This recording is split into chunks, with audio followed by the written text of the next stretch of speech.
Vamos lá.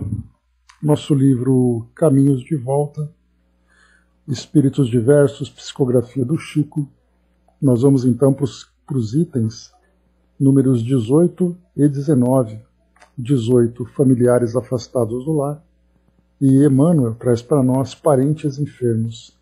E depois o número 19, autodestruição. Emmanuel trazendo para nós aqui o item quase suicida. Então vamos lá, bom trabalho, Eve. Bom, muito bem. Familiares afastados do lar. Vamos aqui para a introdução que o Chico trouxe para nós. Ele diz assim: conversávamos sobre familiares enfermos. Alguns amigos falavam de parentes custeados por outros em casas assistenciais de repouso e de saúde, por serem pessoas de maturidade extrema na vida física, pessoas que a maturidade extrema da vida física tornara menos aptas ao otimismo e à alegria. Fixávamos o assunto, nesses casos, não de doentes propriamente considerados, mas de familiares de convivência menos fácil, que são afastados do recinto doméstico em regime de pensões pagas, quando a nossa reunião foi iniciada. O Evangelho segundo o Espiritismo nos deu para estudo o item 8 do capítulo 14. Depois dos comentários, nosso caro Emmanuel nos trouxe a página Parentes Enfermos. Bom, aqui nessa introdução, bom dia, abraço. Aqui nessa introdução, nós tivemos então duas situações, né? Primeiro aqui, no que eles conversavam, eram familiares que eram levados para asilos, né, em casas de repouso, como a gente viu aqui. Situações que, para uns, acaba sendo um alívio, para outros, acaba sendo uma grande tortura moral, tortura afetiva, porque é um ente querido que eles desejariam que estivessem perto, mas, infelizmente, dadas as dificuldades que eles enfrentam, eles não conseguem cuidar. Então eles precisam pedir assistência, né, de profissionais nessas casas de repouso. Por outro lado, nós temos aqueles familiares que fazem dessas escolhas e acabam criando um clima bastante tenso dentro do lar, porque na verdade eles desejam realmente afastar esses familiares. Eles não querem ter trabalhos com esses familiares. Né, e colocando essas pessoas depois, né, por causa da idade, por causa das limitações que vão surgindo, né, nessas clínicas, nessas casas, acabam até mesmo esquecendo. Hoje nós temos, por exemplo, muitos trabalhadores de diversas religiões, espíritas, evangélicos, católicos, que fazem trabalhos assistenciais dentro desses grupos. E ali encontram pessoas que são abandonadas pelos seus familiares. Né? Então aqui, esses assuntos foram surgindo então. E um outro ponto que foi colocado também aqui é sobre aquelas pessoas que trazem, não são doentes, mas são pessoas de difícil convivência. E aí então, aqui na época, né, na década de 1970, era possível aqui nesse caso você pagar para que aquela pessoa vá viver numa pensão longe da família. Né? Então foi esse um dos assuntos que acabam surgindo, né?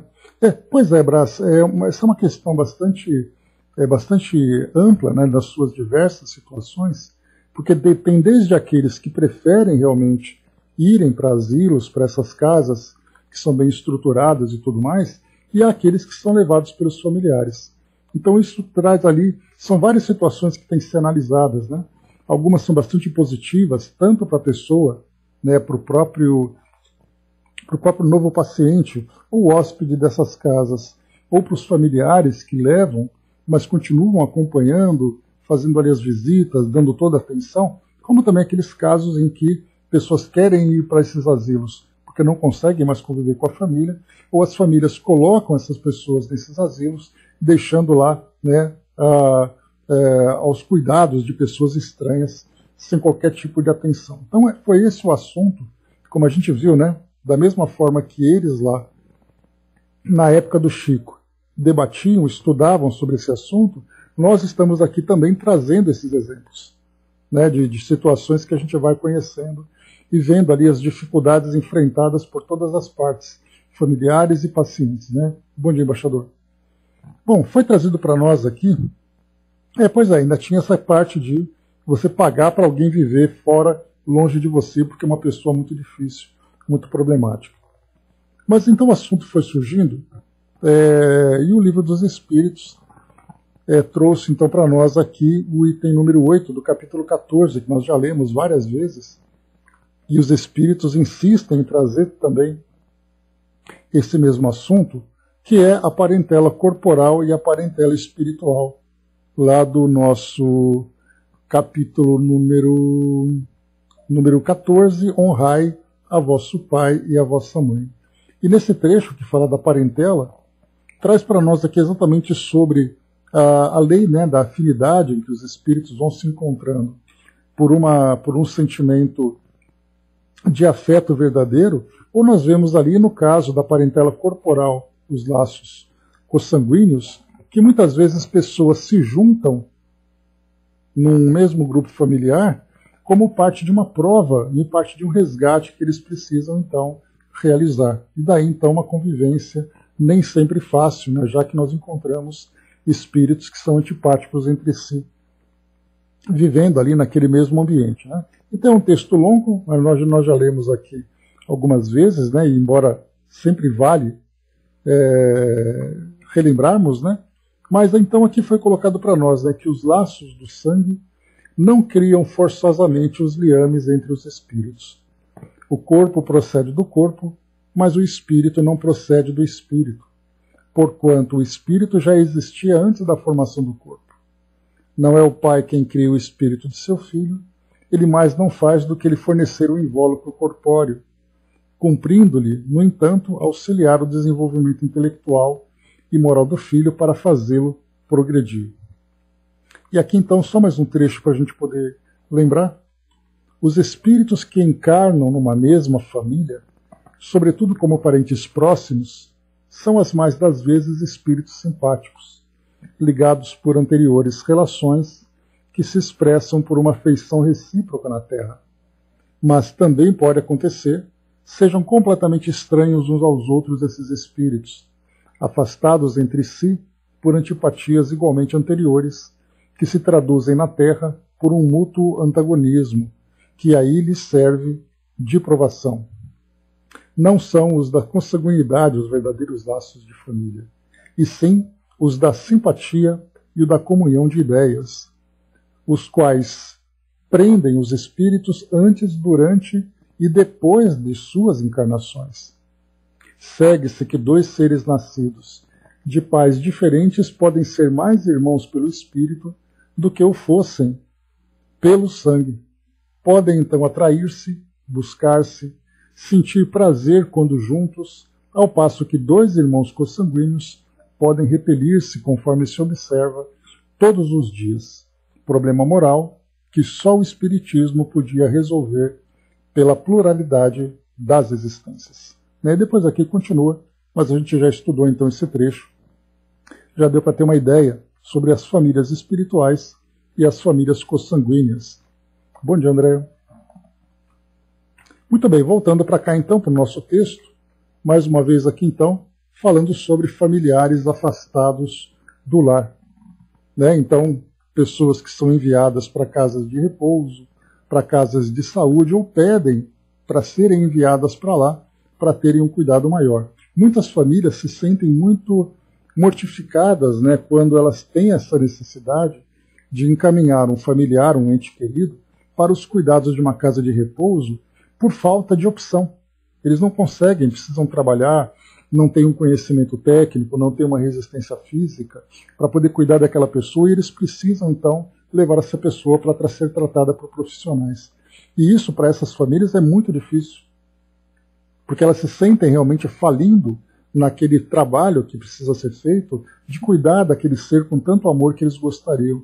Mas, infelizmente, as circunstâncias não permitem, e para eles isso é uma grande tortura. Então, são essas variadas situações que nós vamos encontrando. Emmanuel, então, trouxe aqui para a reflexão daquele grupo, e também aqui para a nossa reflexão, parentes enfermos, que é o tema aqui então para a nossa análise. Ele diz assim: como tratarei os parentes enfermos? Pergunta muitas vezes repetida e analisada. De nossa parte, responderemos aos amigos que nola endereçam segundo o critério da imortalidade. Ainda mais, esclarecemos que muitos enfermos não são unicamente aqueles que a radiografia revela ou que a experiência médica registra. Além das moléstias que se manifestam no corpo físico, temos ainda aquelas outras que se entranham na alma, por enquanto enredadas da patologia comum. Se conheces assim, se consegues assim perceber os sofrimentos daqueles que se te vinculam à experiência, conserva-os contigo, tanto quanto puderes. Quanto mais pesem no orçamento de tempo e possibilidades a que te prendas, mais necessitados se mostram de proteção e segurança. Em muitas ocasiões, talvez possa situá-los em recintos pagos, com o beneplácito de sua bolsa. Entretanto, embora te reverenciemos os impulsos de generosidade, não vacilamos em reformular o apelo à tua misericórdia, para que os mantenhas no calor da própria ternura. Aqui então, nesse trecho, Emmanuel coloca que muitas vezes você tem possibilidade de encaminhar essa pessoa para um tratamento profissional, um acompanhamento profissional, né, numa clínica, numa casa de repouso. O que Emmanuel chama atenção é que não negligencie o afeto, né? Não deixemos de dar atenção àquele ente querido, porque embora, como dentro do contexto que nós estamos acompanhando, numa idade mais avançada, essa pessoa precisa desses cuidados. Mas, ao mesmo tempo, o fato dela fazer parte do nosso grupo familiar, ser aí um parente consanguíneo, traz para nós também um vínculo espiritual que, se não afetivo, da forma como todos gostaríamos, um vínculo de compromisso com esses espíritos que estão ao nosso lado. No momento em que eles são levados para essas clínicas e tendo ali, né, criando um distanciamento entre a família e essa pessoa, ali então nós podemos gerar novas responsabilidades e, nesse caso, se houver uma negligência, trazer um compromisso mais doloroso para o futuro para aquele que negligencia. Então Emmanuel chama atenção. Se você tem condições de encaminhá-los, situá-los em recintos pagos, faça isso, mas não deixe de manter um calor da própria ternura, né, no acompanhamento, na atenção, no afeto, no amor que pode ser levado. E ele continua: são eles filhos imobilizados no leito a te pedirem socorro, ascendentes que se fizeram valitudinários e te rogam assistência enquanto guardam a cirurgia da morte. Aqui no caso esses ascendentes, né, são os nossos, né, pais, avós, que acabam passando, né, por mudanças, né, de lucidez. No caso, por exemplo, o paciente que tem ali um Alzheimer, por exemplo, passam por outras debilidades mentais como consequência da idade avançada e das alterações do corpo físico, né? Então pode ser ali um filho imobilizado no leito, pode ser ali um idoso da família que passa por essa senilidade, né, perdendo ali a clareza do raciocínio, e te rogam assistência enquanto aguardam a cirurgia da morte, né, enquanto aguardam ali a desencarnação, já que muitos desses casos são casos irreversíveis, né? Além disso também, companheiros encarcerados em moléstias difíceis ou irmãos outros em transes graves da vida orgânica. Então, esses são aqui alguns grupos que Emmanuel foi listando para nós, daqueles que eventualmente precisam de um tratamento especializado e aí então, tendo possibilidade, são encaminhados para as devidas clínicas, para os devidos tratamentos, mas que isso não permita que se negligencie o afeto, a atenção, o cuidado que essas pessoas precisam. Além deles, encontramos ainda os doentes mentais, supostamente sadios, aqueles que passaram a evidenciar comportamento infeliz, os caídos em experiências amargas no leito afetivo, os desmemoriados diante das obrigações que assumiram e os que carregam obsessões ocultas que lhes desfiguram a imagem. Então ele traz aqui um outro grupo também, que aqueles que aparentemente são sadios trazem esses transtornos, que estão ali vítimas, na verdade, de experiências amargas, experiências difíceis, dolorosas, que estão experimentando tanto no campo físico, como na relação com o mundo espiritual, como é o caso das obsessões. Então, tanto aqueles que fisicamente e, no caso, neurologicamente, né, mostram ali essas alterações e precisam dessa atenção, como aqueles ainda que, embora aparentemente sadios, trazem essas doenças mentais como alteração da personalidade por causa das experiências dolorosas que viveram. Nós, inclusive, estudamos, no nosso encontro anterior, aqui no caso, acidentados da alma, que foi o item número 17. Inclusive, né, o antecessor desse daqui, nós estamos estudando familiares afastados do lar, e o antecessor foi como agir nesses casos, parentes enfermos, ou melhor, acidentados da alma. E nesse texto, Acidentados da Alma, Emmanuel foi trazendo para nós aqui várias e várias situações. Só para a gente recapitular, antes de continuarmos aqui o nosso texto, ele dizia assim para nós, né? Pessoas que amavam e foram preteridos, se dedicavam a empresas nobres, mas explodiram na falência, criaram empreendimentos dignos e foram massacrados por desafetos gratuitos, consagravam-se a tesouros afetivos e foram lesados nos mais altos valores da confiança. Aqueles que cultivaram planos de felicidade e que a morte de um ente querido pulverizou em montes de cinza sob prantos de chuva, sob chuvas de pranto. Então esses daqui são vários casos que vão surgindo, que vão afetando as pessoas. Então outros casos aqui que Emmanuel traz para nós também são situações de pessoas aparentemente sadias, mas que acabam vivenciando essas experiências difíceis. E ele traz então, diante dos parentes enfermos, se te reconheces com saúde e equilíbrio, a fim de observá-los, compadece-te deles e guarda-os no clima da própria presença, quanto isso se faça possível.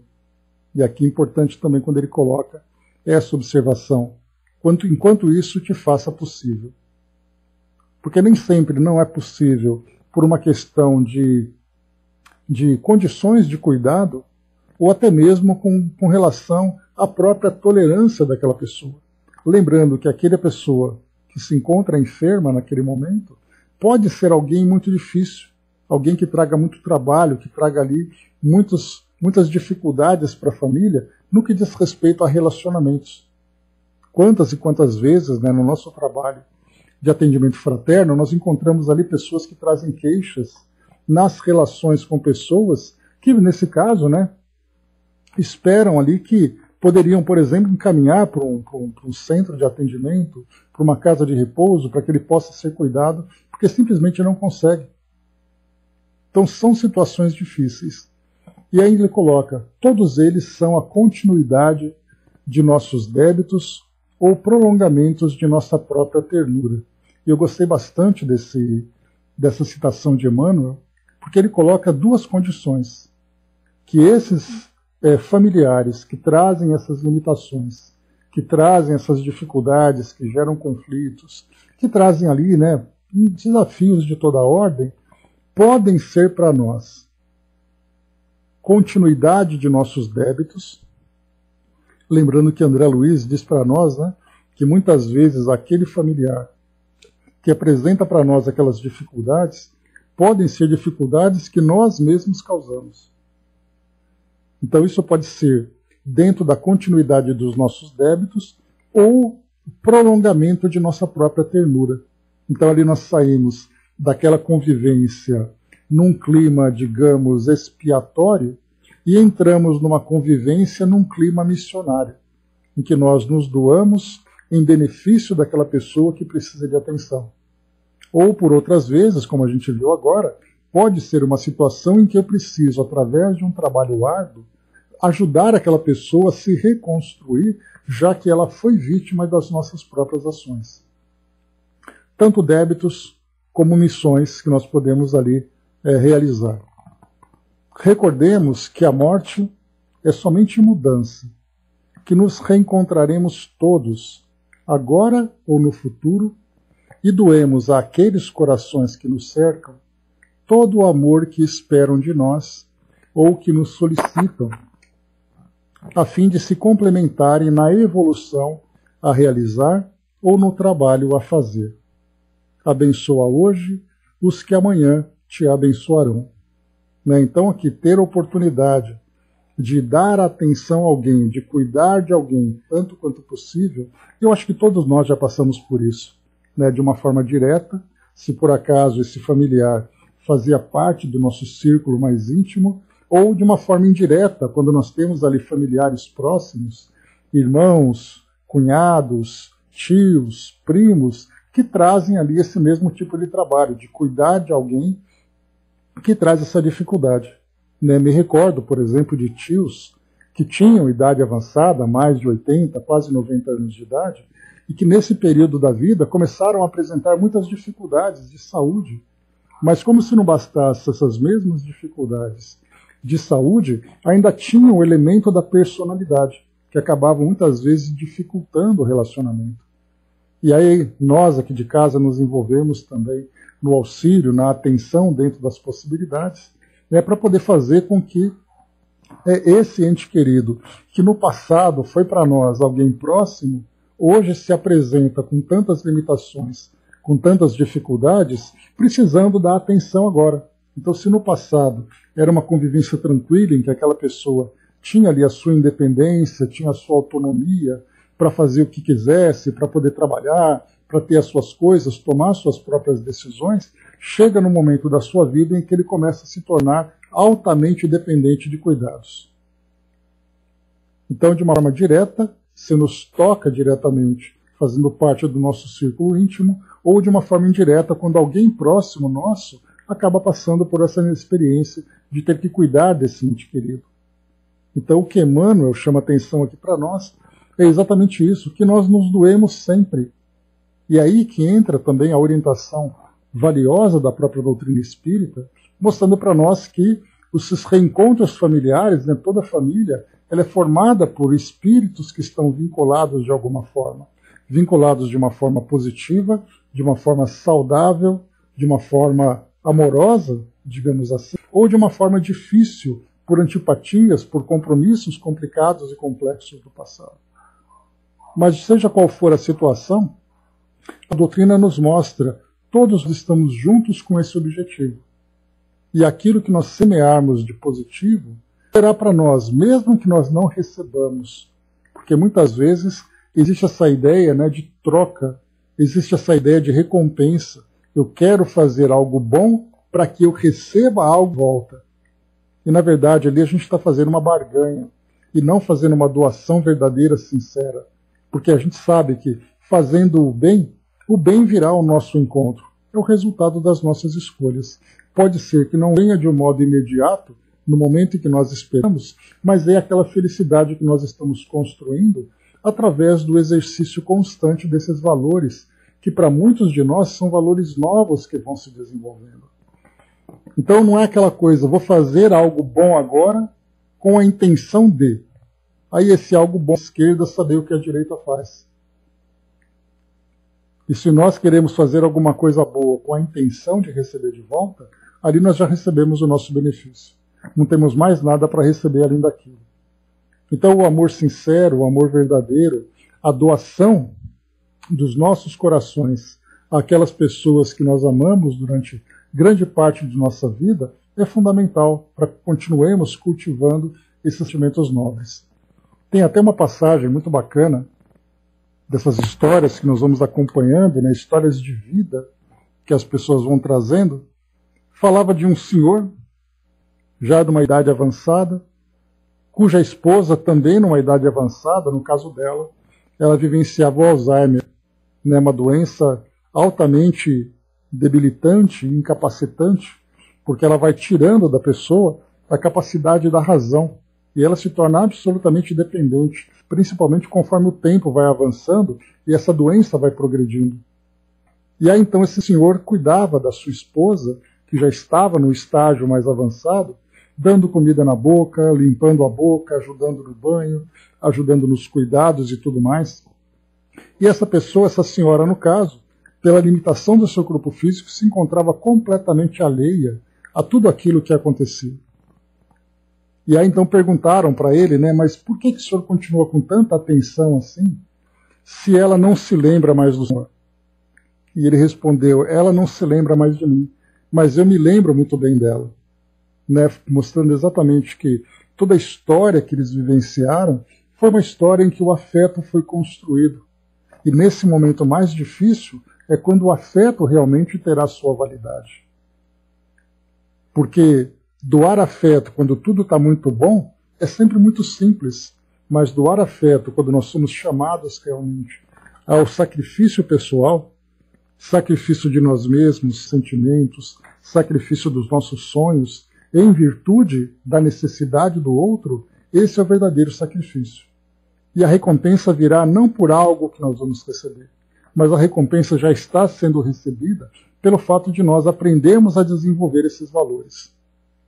Então essa é a mensagem que Emmanuel traz para nós, e ele diz no final, abençoa hoje os que amanhã te abençoarão, porque o cuidado que nós devotamos àqueles que hoje necessitam será recompensado pelo afeto que nós receberemos de volta, né? É um afeto que vem com um sentimento permeado de gratidão.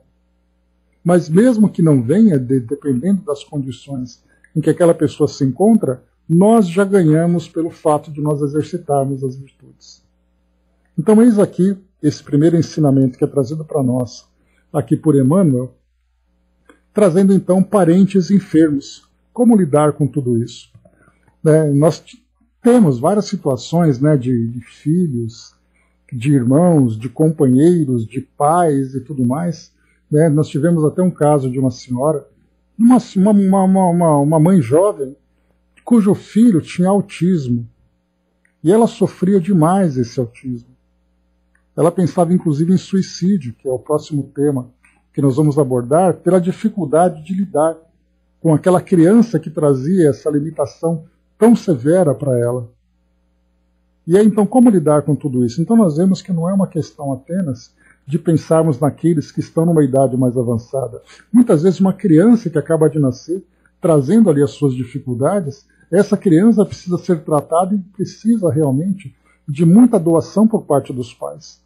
Há aqueles que têm condições de ter todos os cuidados, de tratar com profissionais, de ter um cuidador. Essa profissão tão valiosa nos tempos de hoje, aquela pessoa ali se especializa para cuidar de pessoas que trazem as suas dependências. Então nós vemos que são situações das mais variadas. Cada lar tem ali o seu desafio, cada lar tem a sua história. Uma história presente, uma história próxima, passada, ou terá uma história futura, faz parte da nossa experiência terrena. Mas o mais importante de tudo, muito além da experiência que nós vamos observar, é o sentimento de afeto que vem sendo construído. E felizes daqueles que conseguem cultivar realmente esses afetos, esses sentimentos, até mesmo nessas situações desafiadoras. A Angelina colocou, muito importante o cuidar. Cuidei de nossa mãe, nosso pai, e recente da nossa tia, né? Pois é muito importante, né, Angelina? Então, assim, sempre cuidar com todo carinho, com todo amor, mesmo com as dificuldades, porque, como sempre lembra, né, esses espíritos fazem parte de nossa história, e nós, com o passar do tempo, estamos aprendendo a compreender cada vez mais, embora estejamos ainda muito distantes do ideal, nós estamos aprendendo a conhecer Deus. Conhecer Deus no seu amor, conhecer Deus na sua justiça. E se sabemos que aquele espírito faz parte da nossa história, é porque ele deve estar ali fazendo parte da nossa história. Não é acidental, não é ocasional, mas é algo que é necessário para ele e para nós. E juntos nós estamos construindo a nossa felicidade. Ele, naquela condição difícil, e que ele se encontra, e nós na condição daquele que tem a oportunidade de cuidar. Porque o Chico sempre lembrava, né? Se coloque no lugar do outro. Imagine que é você que precisa. Como você gostaria de ser tratado? E aí vem o ensinamento, não fazer ao outro aquilo que nós não gostaríamos que nos fizessem. E esse é um pensamento que ele é uma advertência para não fazer nada de errado, porque nós não gostaríamos que fizessem nada de errado. Mas pensemos de um outro lado também. Né? Façamos o bem da mesma forma que nós gostaríamos que o bem também nos alcançasse, por parte desses corações. Né? Bom dia, professor. Pois é, e não tem como aprender o amor, né, Angelina, na teoria. Não dá para você pegar uma mensagem, você ler o livro, conhecer uma história do amor. É preciso vivenciá-lo. E o amor ele é muito mais assimilado, muito mais aprendido. E, aliás, não existe outra forma disso acontecer, é através da vivência dele. No momento em que nós somos chamados realmente ao testemunho do amor. E esse caso que nós estamos estudando hoje, dentre tantos outros, mas esse em especial, dos familiares afastados do lar, que são os nossos parentes enfermos. Então, esse, no caso, é a experiência que nós vemos na aplicação desse amor. Então, aqui, o primeiro estudo para nós, número 18. Vamos agora, então, para o número 19, para nos ajudar aqui na melhor compreensão do tema, né? O próximo tema para nós, o 19, autodestruição. Um tema aqui bastante preocupante e bastante denso também, né? Na introdução, o Chico diz assim para nós: problema inquietante surgiu nas poucas horas em que tivemos contato com amigos de várias procedências em visita a Uberaba. Nada menos de 10 pessoas afinavam-se com tendências ao suicídio. Esses irmãos, homens e mulheres de cidades e regiões muito diferentes, procuravam apoio na doutrina para evitar as ideias de autodestruição. Não houve tempo para diálogos mais longos, mas logo que iniciamos a reunião, o Livro dos Espíritos nos trouxe a estudo a questão 950. As explanações dos companheiros foram as mais felizes, demonstrando o equilíbrio e o infortúnio que acompanham a desencarnação voluntária. E ao término das tarefas, o nosso benfeitor espiritual, Emmanuel, tratando do assunto, assinou a página quase suicida. Então vamos lá. Pessoas que traziam, porque quando nós pensamos sempre, né, eu gosto bastante de reforçar isso, para que nós tenhamos uma visão ampla dessa situação. Quando nós falamos em alguém que traz uma tendência suicida, ou de uma experiência vivenciada pelo suicídio por uma pessoa próxima, a gente lembra que essa tendência, ou esse ato, teve uma causa. E essa causa pode ter sido uma causa que foi gerada há pouco tempo, a curto prazo, ou uma causa que vem se desenrolando durante muito tempo. Então nós imaginamos, né, que nessa reunião em que eles trataram desse assunto, cada um foi colocando a vontade de morrer. E claro, junto com essa vontade, com essa declaração de vontade, também contaram as suas histórias. Cada um contando uma lesão afetiva, uma desilusão profissional, a perda de um ente querido, a frustração de sonhos, cada um ali trazendo a sua motivação. Outras vezes, pessoas trazendo, inclusive, né, sem explicação, apenas o desejo de morrer, sem saber exatamente por quê. E aí a gente vai lembrar sempre dos conflitos existenciais que Joana de Ângeles sempre nos chama a atenção. Aqueles espíritos que trazem em sua história, né, uma série de eventos que vão ali minando os seus sentimentos, vão minando as suas emoções e o seu equilíbrio, culminando naquele desejo simplesmente de deixar de existir. Mas aqui então, tratando desse assunto e cada um com a sua história, O Livro dos Espíritos trouxe então a questão 950. Vamos a ela. Essa questão faz parte do capítulo do livro número 4, primeiro capítulo, Penas e Gozos Terrestres, o item número 6, Desgosto da Vida, Suicídio. E aqui então na 950, que foi a pergunta eleita pelos espíritos para ajudar na reflexão do grupo.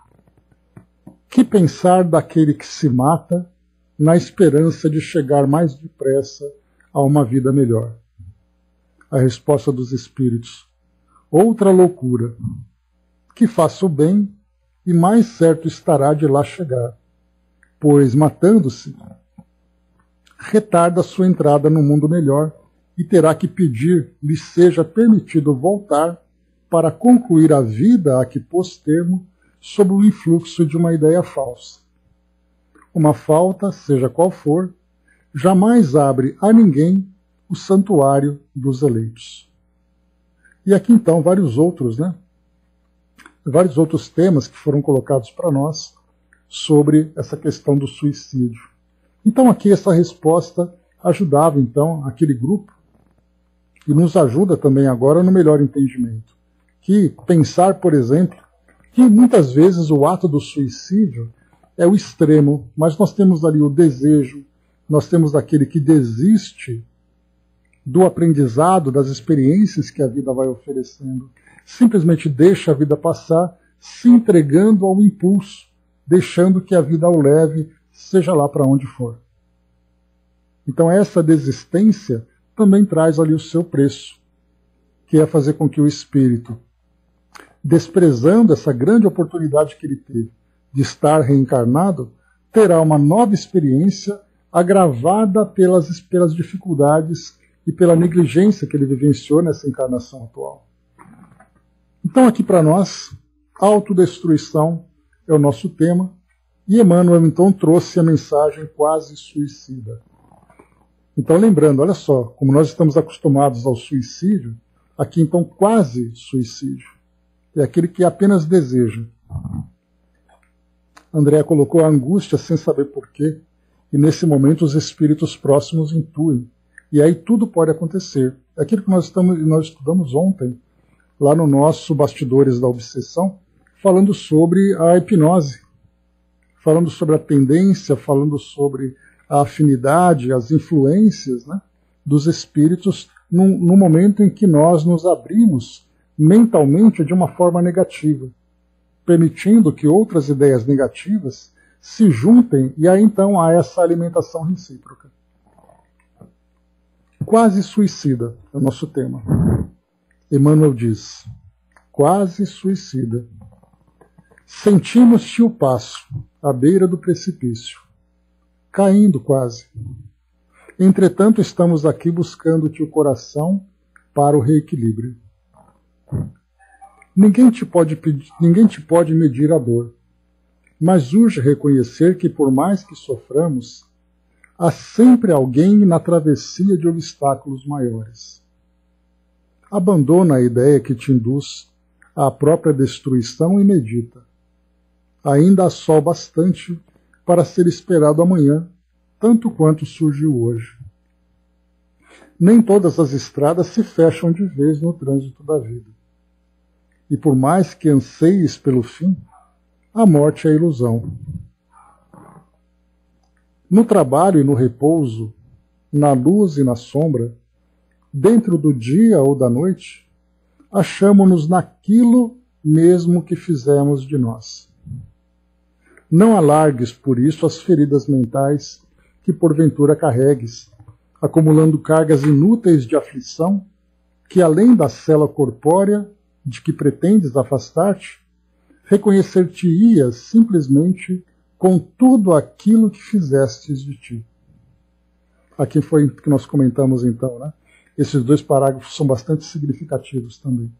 Quando ele diz assim, mais uma vez, só lembrando, no trabalho e no repouso, na luz e na sombra, dentro do dia ou da noite, achamo-nos naquilo mesmo que fizemos de nós.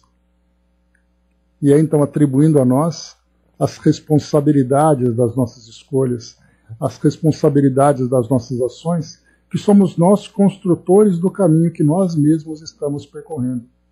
Ninguém constrói um caminho e nos obriga a seguir por aquela direção. Seremos sempre nós que construiremos, que pavimentaremos, que abriremos aquele caminho para seguirmos dentro dele. E se é assim, ele coloca também aqui na próxima: não alargues por isso as feridas mentais que porventura carregues, acumulando cargas inúteis de aflição. Porque além da cela corpórea de que pretendes afastar-te, reconhecer-te-ias simplesmente com tudo aquilo que fizestes de ti. Então Emmanuel chama atenção, aquela passagem também que nós conhecemos, que a dor é necessária, mas o sofrimento é opcional. Muitas vezes, diante dessa aflição em que nós estamos aqui agora, ficamos nos debatendo diante das nossas dores e dificuldades, agravando cada vez mais as dores que nós estamos vivendo. Mas ele coloca, porque além da célula corpórea, além do corpo físico, da vida material que nós desejamos nos afastar, nós vamos nos reconhecer do outro lado simplesmente com tudo aquilo que fizeste de ti. E aí então aquilo que nós comentamos também outras vezes. Quando nós pensamos no suicídio à luz da doutrina espírita, nós pensamos geralmente nas consequências do suicídio em virtude das repercussões que o ato suicida exerce sobre o espírito. Então ali, continuar imaginando, sentindo, vivenciando aquelas mesmas dores do ato suicida. Só que o que Emmanuel coloca para nós, que vai exatamente ao encontro daquilo que nós conversamos, é exatamente isso. Quando nós chegamos no mundo espiritual, passando por essa porta do suicídio, nós vamos nos encontrar do outro lado exatamente tudo aquilo que nós já tínhamos alimentado. Então, a intenção que o indivíduo tem, motivado por determinada experiência, esses mesmos sentimentos vão nos acompanhar do outro lado, vai acompanhar então o indivíduo do outro lado.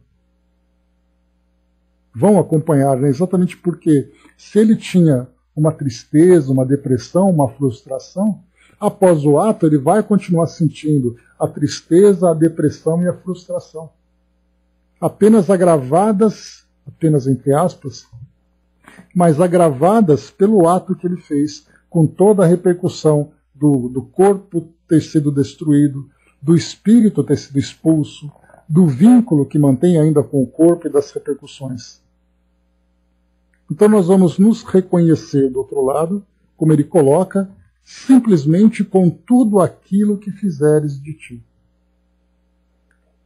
Hermes lembrou que seguido da dor moral. Então quer dizer, como se não bastasse tudo aquilo que causou o ato, que o levou a esse ato, vem ali ainda as repercussões fluídicas e mais do que isso, o arrependimento e a frustração. O Braz lembrou aqui as doenças da alma, são mais difíceis de curar do que a do físico, sem dúvida, porque não tem comprimido que trate disso, Somente através da reforma íntima e do fortalecimento do espírito que é possível superar tudo isso.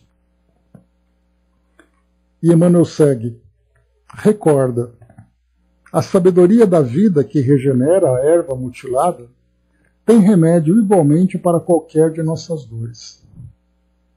Ergue-te do vale conturbado das próprias emoções e larga para trás o nevoeiro da negação e da dúvida. Segue adiante. O trabalho salvador te espera o pensamento e as mãos. Escuta. O gemido de um enfermo relegado ao desamparo, ou o choro de uma criança sozinha, te apontam aqueles que te aguardam a presença amiga, como sendo a de um anjo com um divino poder de auxiliar. Avança mais um tanto. A natureza materna conversará contigo pelo inarticulado da observação no silêncio. As árvores te falarão do prazer de ofertar os próprios frutos, e a semente a renascer do claustro da terra te dirá que não há morte. E quando a noite se te descobre, ante a jornada, os astros refletidos em teu olhar proclamarão por dentro de ti mesmo que força alguma te poderá despojar da condição luminosa de criatura de Deus. Né? Bom dia, Dudu. Então aqui Emmanuel vai trazendo para nós essa visão, lembrando sempre que essa mensagem ela foi direcionada para aquele grupo de pessoas que traziam, como colocou aqui o Chico, nada menos de 10 pessoas afinavam-se com tendências ao suicídio.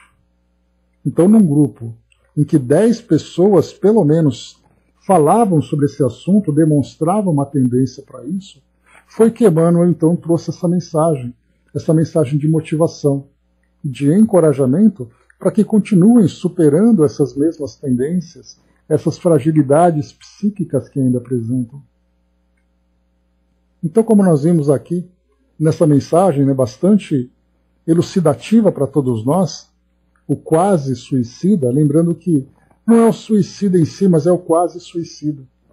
Se nós temos aqueles, né, como no caso de André Luiz, por exemplo, que nós acompanhamos na sua história, na sua difícil história inicial no plano espiritual, quando ele chegou no plano espiritual, desencarnado por lesões que ele mesmo provocou, pelos seus hábitos, pelas suas viciações, pelas tendências, tudo aquilo que ele criou no seu corpo físico, fez com que ele desencarnasse além do tempo, ou aquém do tempo programado. No plano espiritual, ele vivenciou todas essas dores. E lá, então, ele era chamado, por aqueles que sofriam tanto quanto ele era chamado de suicida, pelo fato de ter provocado esse encurtamento da sua existência. Então nós temos aqui aquele quase suicida, ou no caso o suicida, que destrói o próprio corpo com hábitos e tendências e chega ao plano espiritual de uma forma precoce, é chamado de suicida, mas nesse caso chamado de suicida inconsciente. Foi aquele que foi destruindo o corpo físico sem se dar conta das consequências ou sem se preocupar com as consequências. E a gente fala sem se dar conta ou sem se preocupar porque tem aquele que faz sem saber o que está fazendo e tem aquele que faz sem se importar com o que está fazendo. E esse é um caso daqueles que vão, então, lesando o próprio corpo pelos hábitos, pela exposição, pelo risco que acabam se colocando e provocando uma desencarnação precoce. Mas há aqueles, como são esses casos aqui, em que as pessoas simplesmente desistem da vida. Ele não faz nada para destruir o corpo físico, mas também não faz nada para se manter e para se desenvolver. São aqueles que são afetados na alma, e não aqueles que negligenciam o corpo. São pessoas que chegarão no plano espiritual da mesma forma, com a mesma perturbação, com o mesmo drama de consciência, mas são pessoas que vieram por caminhos diferentes. E esses que estão simplesmente desistindo da vida, esperando que o tempo acabe, ou aqueles até mesmo que tentam o suicídio, são aqueles que abriram mão, né, desse grande benefício que nós recebemos, que é estarmos hoje encarnados. O Hermes colocou, né, o mau pensamento cotidiano é quase uma forma de suicídio, e é mesmo, né, porque quando nós pensamos no suicídio em si, como no caso de André Luiz, por exemplo, que ele acabou negligenciando o corpo físico dele, que foi sofrendo ali doenças, sofrendo ali alterações, até o momento em que ele desencarna. Ele prejudicou o corpo físico. Mas há aqueles que vão se intoxicando com ideias destrutivas, com ideias negativas. E é aí que os espíritos chamam a atenção. São poucos aqueles que retornam ao plano espiritual de um modo saudável, porque passaram suas vidas praticamente toda no momento em que adquiriram a lucidez, a razão, já numa idade mais adulta, né? Diferentemente dos jovens que estão ainda nesse processo de autoelaboração, mas quando ele atinge a maturidade e seus pensamentos são sempre negativos, ele primeiro deixa de ser produtivo. Segundo, ele vai se intoxicando, criando em torno de si essa psicosfera negativa, atraindo espíritos e tudo mais, vivendo todas as experiências, tanto no campo físico, material, orgânico, como no campo psíquico, emocional, como também no campo espiritual. porque ele mesmo criou esse tipo de ambiente. Vai pesar quando desencarnar, tendo a mesma dor moral no plano espiritual, sem dúvida nenhuma. Né? E há pessoas que persistem no erro mesmo conhecendo a lei divina. Porque conhecer na teoria, né, se nós lembrarmos, como nós já conversamos, mais de 90% da população mundial, mais de 90%, é de alguma religião, faz parte de alguma religião. Ou fazem parte de alguma religião. E quer dizer, fazer parte de uma religião não quer dizer muita coisa. Porque a pessoa frequenta, cumpre ali seus compromissos religiosos, estuda sobre as teorias e filosofias da sua religião, mas não vivenciam.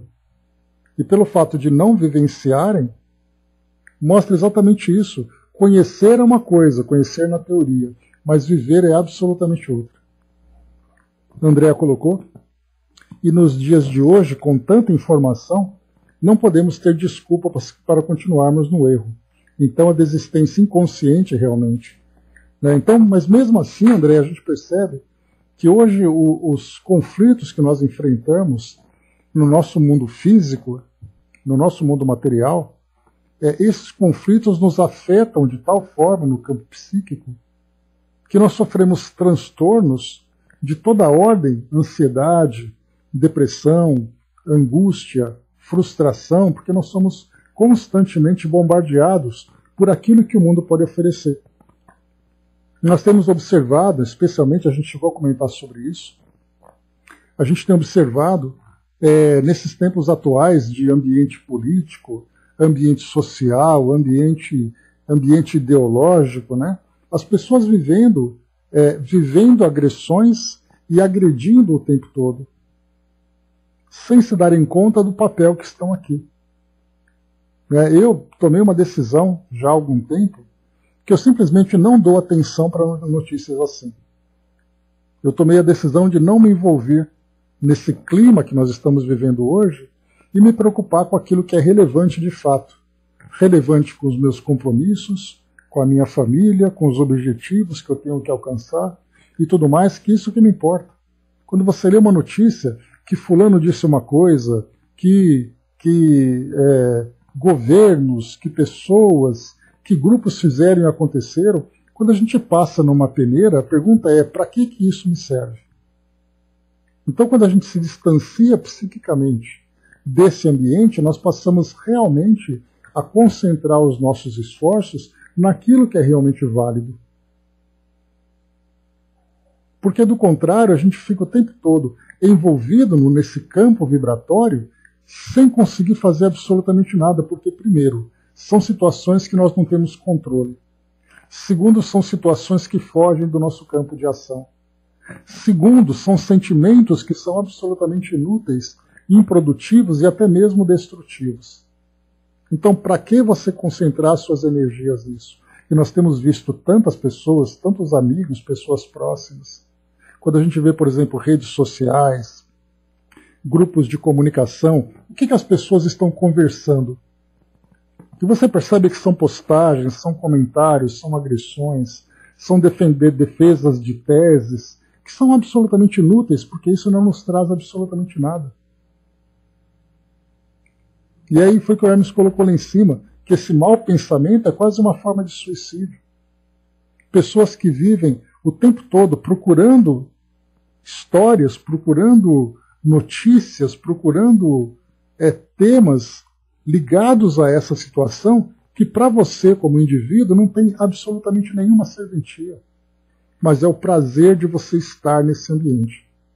Se a pessoa procura é porque ela gosta. E aí a gente começa a se perguntar, observe mesmo aquilo que você gosta, se isso te traz algum benefício. Se não é hora de você começar a reformular suas ideias e buscar aquilo que para você realmente, dentro da sua proposta existencial. A gente se recorda, logo nos primeiros livros que nós estudamos, nesse nossos ciclos de estudos dos livros do Chico, um dos livros de Humberto de Campos, que ele comentava que no plano espiritual, os espíritos continuam conversando sobre esses assuntos. Na época, né, eram questões políticas, da mesma forma que nós temos hoje, né, Se nós achamos que aquilo que nós vivemos hoje é o ápice da tensão, se nós voltarmos algumas décadas ou 1 ou 2 séculos no tempo, os antepassados, né, também vivendo um tempo de revolta, de insatisfação, de inconformação, de angústias e tudo mais.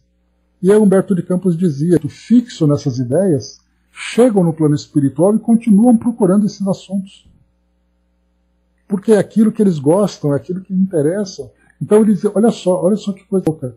Eles espiritual, muito mais preocupados com aquilo que está acontecendo aqui no mundo físico do que com essa nova realidade que se abre para eles.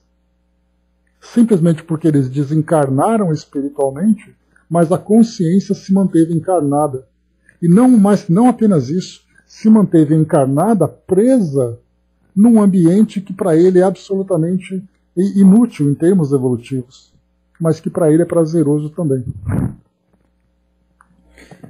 Será que pensando assim seríamos tidos como covardes? Não, Hermes, sabe por quê? Porque a pergunta que você faz é: para que você vai se envolver com esse tipo de assunto? O que ele te traz de benefício? Não que você vá se isolar dos compromissos de responsabilidades de um cidadão dentro da sociedade, mas para esse tipo de debate, para esse tipo de envolvimento, para essa situação, o que isso vai te beneficiar? Você defende a sua tese, eu defendo a minha tese. No fim das contas, isso não serve para nada. Porque não tem utilidade, é o prazer que a pessoa tem de buscar essa sensação de rebeldia, de orgulho ferido e tudo mais, que não traz benefício nenhum. Porque a pergunta é, o que você está fazendo com essa informação que você recebeu? Isso te mobiliza para algo construtivo? Você será capaz, com essa informação, de contribuir para que a sociedade progrida, para que a sociedade melhore? Ou você apenas faz isso pelo prazer de derrotar o seu adversário dentro do campo do debate? E é essa filtragem que nós temos que fazer. Não é uma questão de você se isolar da sociedade, é uma questão de você se isolar desse campo de batalha inútil que nós vemos hoje, desses debates filosóficos, tendenciosos e tudo mais. Essa que é a ideia. André Colomé, a mídia escreve para ganhar dinheiro e as notícias ruins são as que dão ibope, né? Ou seja, a lei de oferta e procura, né, André? Então cabe a nós filtrar, passar pela peneira para não nos desequilibrarmos. Não é ser avestruz, ter consciência, podemos fazer para melhorar a nós mesmos e aos que estão ao nosso redor. Perfeitamente isso, né? Mas sob a influenciação do pensamento, pensemos no bem, exatamente. Porque se você mantém uma afinidade com um determinado padrão vibratório, é ali que você elegeu o seu campo de existência. Então, se você sabe que você está nesse campo da crítica, dos apontamentos, das acusações, né, até mesmo das calúnias e mentiras que vão surgindo, esse é o campo que você escolheu. E certamente você tem ideia, nós já temos ideias, por aquilo que nós estudamos, de quem são os elementos que compõem esse tipo de faixa vibratória. Se nós queremos nos envolver com espíritos que estão num campo mais elevado, então nós temos que trabalhar também a elevação do nosso padrão vibratório. E para não é assim, olha, eu quero estar com os espíritos bons, mas eu adoro bater papo com isso que está acontecendo hoje. Quem é pró, quem é contra, quem está certo, quem está errado, quem é verdadeiro, quem é mentiroso. A gente pensa, será que os espíritos elevados estão preocupados com esse tipo de faixa vibratória? Será que eles participam desses debates, intuindo aqueles que estão ali debatendo para chegar aonde?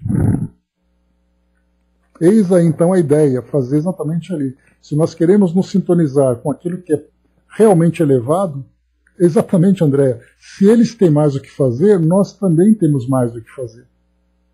Se nós achamos que isso é importante para nós, estaremos ligados com aqueles que fazem parte do nosso grupo.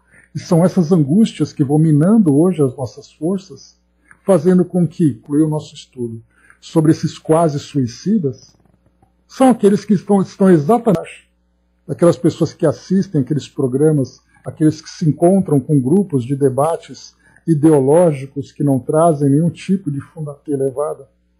Exatamente ali a história. Então, se nos abstrairmos do que se passa ao nosso redor em que vivemos, não podemos nos ausentar por completo. Sempre teremos que emitir pensamento, seja dentro de um grupo que assimile esse pensamento do bem. Porque o que as pessoas querem é fogo, né? Elas querem a guerra.